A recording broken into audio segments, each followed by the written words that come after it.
So, kamusta mga tol, and welcome back to my YouTube channel. So, my name is Neil and this is Let's Talk About God, hashtag LTAG. So, ngayong araw na to, no, pag-uusapan lang natin ang isa sa pinaka-paborito kong parable, no, sa Bible.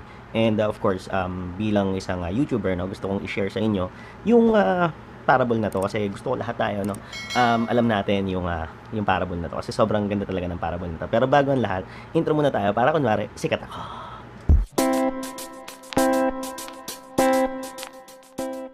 Na nga mga chong, and kapos ng intro natin, and right now katulad ng sinabi ko kanina, no, pag-uusapan natin yung isa sa pinaka-paborito kong parable sa Bible na kinwento ni Jesus, no.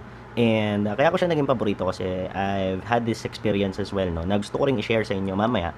And before we proceed, no, gusto ko lang ngayon tanungin, no, kung meron kang ganitong klase experience, comment mo sa baba, no. So, na-experience mo na ba yung siguro ng mga bata tayo na kung na-experience nyo, no, kung halimbawa nagpupunta kayo sa mall, no, kasama yung mga magulang nyo, and then halimbawa nag-iikot kayo sa department store and all that, tapos bigla kayong nawala. Ginagawa mo? Na-experience nyo na ba yon? Ako kasi sobrang dalas kasi nangyayari sa akin. Minsan nga pakiramdam ko parang pinamimigay na lang ako ng mga magulang ko. Hindi, biro lang. Hindi, kasi ako talaga, sa totoo lang, nung bata po ako, normal po akong mawala sa mall, no? Normal po akong mawala sa department store, and umaabot sa punto na pinapapage yung mga magulang ko, no? Para lang mahanap ako. Pero, yun. And then, ang kaganda kasi nun, no? Na di naghihintay ako ron kung sa nag-page, and then darating yung mga magulang ko, and of course, ako umiiyak ako. Kasi pakiramdam ko, wala na akong kasama and all. Pero yung mga magulang ko, yan, lalapit yan sa akin, sabay tatanungin ako, tinatanong kung saan ako nagpunta and all that. And medyo may connection yung pag-uusapan nating parable doon. And siguro most of us, we know this parable, which is the parable of the lost son, no? Ito yung parable na yung batang lalaki and yung father niya plus yung older brother niya was never mentioned in the Bible, yung mga pangalan nila. Pero we call the younger brother as the prodigal son. And gusto kong i-share sa inyo yung story na to, no? Kasi sobrang favorite ko nga itong parable na to. Ito yung parable na yung batang lalaki, which is the younger brother, hiningi niya na sa tatay niya yung kanyang share ng estate, which is yung kanyang mana. And of course, the father loves him and ibinigay. And ang ginawa naman nitong batang lalaki na to ay he squandered. So nagpakalayo-layo siya sa country na yon, and then he squandered, namuhay siya wildly. Yun yung sabi actually sa Bible, no? He lived wildly. And of course, umabot sa punto na yung pera niya na yon ay naubos na and wala na natira sa kanya. And so, nagkaroon ng famine dun sa lugar kung saan siya nagpunta. And then, so, yun nga, wala na siyang pera, and then nagkaroon ng famine. So, he hired himself, or nag-apply siya, no, bilang tagapagpakain ng baboy. And so yun yung naging trabaho niya, and then he came to his senses. That was the line from the Bible, no? He came to his senses. So parang bigla siyang nagkaroon ng tamang pag-iisip, no, na parang na-realize niya na dun sa bahay ng kanyang tatay, hindi siya nagugutom, and he can also be a servant, since nagiging servant naman siya sa isang lugar na hindi naman niya alam or hindi naman siya kilala. Pwede naman siya maging servant sa bahay mismo ng kanyang tatay. Actually, ang sabi nga rito, when he came to his senses, no, ang sabi rito sa Bible, I will arise and go to my father, and I will say to him, Father, I have sinned against heaven and before you. I am no longer worthy to be called your son. Treat me as one of your hired servants. So yun yung specific na sinabi niya sa sarili niya na gusto niyang sabihin sa tatay niya, no, when he comes back. So nung time na yon, parang sabi niya, aalisin ko na yung pagiging anak ko, no, magiging servant na lang ako. Kasi nung time na yun talagang, I can say he's really, really desperate na. Kasi wala na siyang kahit na ano eh. And have you experienced that as well? Kung yes, comment mo sa baba. Have you experienced yung talagang walang-wala ka na, yung talagang desperado ka na? Yun yung pakiramdam niya. And that is the reason why sinabi niya sa sarili niya na tatanggapin niya na lang na maging isang servant na lang siya ng tatay niya. And so yun, to continue the story, no, bumalik siya, and alam niyo kung anong maganda rito, no. So bumalik siya, naglakad siya pabalik, I don't know kung paano siya nakabalik, pero malayo pa lang siya, no. His father saw him.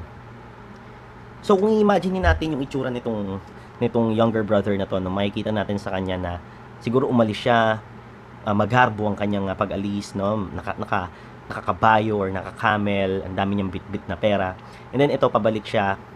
Siguro, I can only imagine, no, wala siyang tsinelas, yung damit niya ay gutay-gutay, yung mukha niya ay sobrang dumi, meron siyang matang pagod na pagod. Pero, ito yung nangyari. his father saw him, no, malayo pa siya.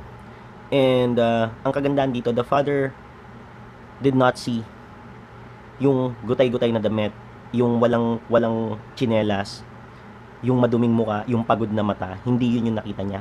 Alam niyo kung ano yung nakita ng tatay niya. Nakita niya yung anak niya. And the father ran to him. And sobrang sweet nun, no? Sa bilang isang ama, nakita niya yung anak niya. And then he ran to him. And walang ano-ano, niyakap niya yung anak niya.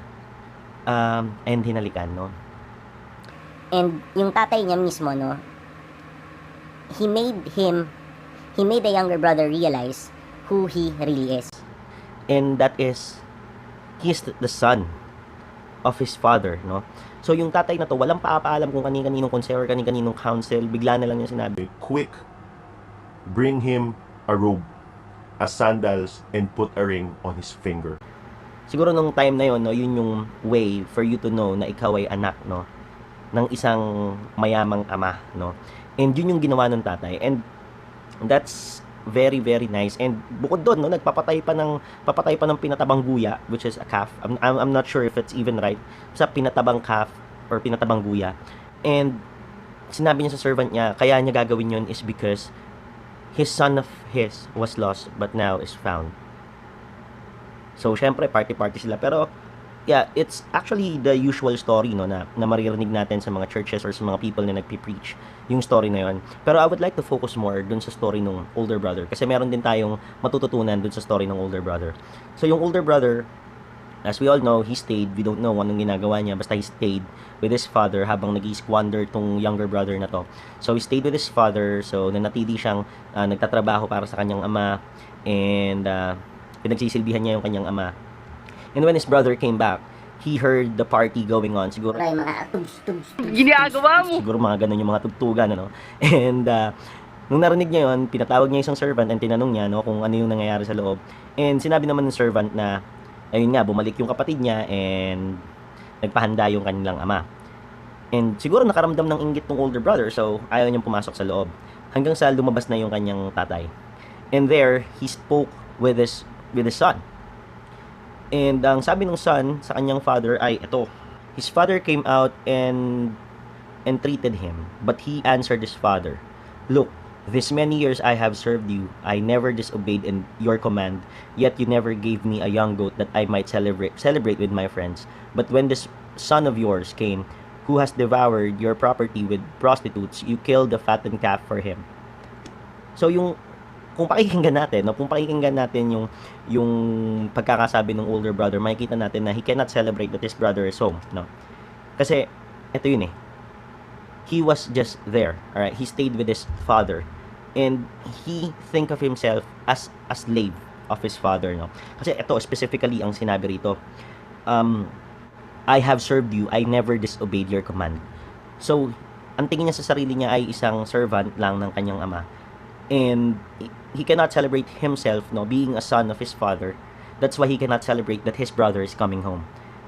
And alam niyo kung ano yung sagot ng ama? Ito yung tinuturo sa atin ngayon ng ama, no? Ito yung tinuturo sa atin ngayon ng father sa sinabi niya sa kanyang panganay. And he said to him, Son, you are always with me, and all that is mine is yours. It was fitting to celebrate and be glad for this. Your brother was dead and is alive. He was lost and is found. Yun yung gusto kong itakil ngayon, no? Doon ko gusto mag-focus, no, sa sinabi ng father na yun na, "You have always been with me, and what's mine is yours." Siguro ito yung gustong ituro sa atin ni Lord ngayon, no? Kasi marami sa atin, we call ourselves Christians, we call ourselves follower of Christ. However, we do not know that what is His is ours. Ang iniisip natin, siya yung God na hindi mo po pwedeng kausapin, hindi mo po pwedeng lapitan kasi baka hindi niya ibigay yung gusto mo or baka hindi niya ibigay yung kailangan mo. Yes, sometimes God might not answer your prayers kasi it's not good for you, no? Pero ang sinasabi kasi sa atin, Lord, dito ay what is His is ours. So doon pa lang dapat ma-realize na natin na doon pa lang mag-celebrate na tayo sa sarili natin. Na anak ako ng Diyos eh, anak ako ng Father. So kung ano yung kanya, yun yung sa akin. Kung gusto mo ng goat, go get yourself a goat. Gusto mo ng robe, go get yourself a robe. Gusto mo ng sandals and ring, go get yourself a sandals and ring. I'm speaking hypothetically, okay? Kasi yun yung usually na nakakalimutan natin, naalala lang natin, He is God. Pero nakakalimutan natin yung relationship natin sa Kanya bilang He is the Father and we are His children, no? So right now, kailangan nating ma-realize, kailangan natin ipasok sa mga puso at isip natin, no? He's not just a God, He's not just a Father. He treats us as His children, no? No matter who you are, what you do, You are a child of God. alright? So, yung tinuturo sa atin ng older brother na yon, he cannot celebrate that his brother is home. Because he cannot even celebrate himself being a son of his father. So right now, let's teach ourselves, no? Let's ask God to teach us, no? To celebrate ourselves bilang anak niya. So that we can celebrate for other people na tumatanggap ulit sa kanya. Yung mga taong nawala at bumabalik sa kanya. Kasi ang hirap naman na nasa church ka, ganito yung senaryo. Thank you, Lord. Thank you, Lord. Palakpakan natin ng mga bago tumanggap sa Panginoon. Tapos ikaw naman, Ba naman yan? Tinanggap ko rin naman si Lord. Pero ba't ngayon hindi na ako binibigyan ng importansya sa simbahan na to? yan yung mga qualities na dapat alisin natin bilang Christians. We must acknowledge that we are a child of God so that we can celebrate for other people. Because once we can celebrate for ourselves, that's the only time, no, that we can celebrate for those people na tumatanggap kay Lord. And that's the only time that we can start discipling them, you know. And that's the time na magiging mas malapit sila sa Panginoon, no. So, yeah, so let's pray to God. Lapit tayo sa Kanya and always acknowledge na ikaw ay anak ng Panginoon, alright? So, yun lang. And maraming salamat sa inyo. And para sa mga hindi pa po nakakaalam na meron tayong podcast, just check it out. And do not forget to hit that subscribe button. Do not forget to hit that notification bell. And maraming salamat sa inyo. This is again Neil, DZ, and this is Let's Talk About God. #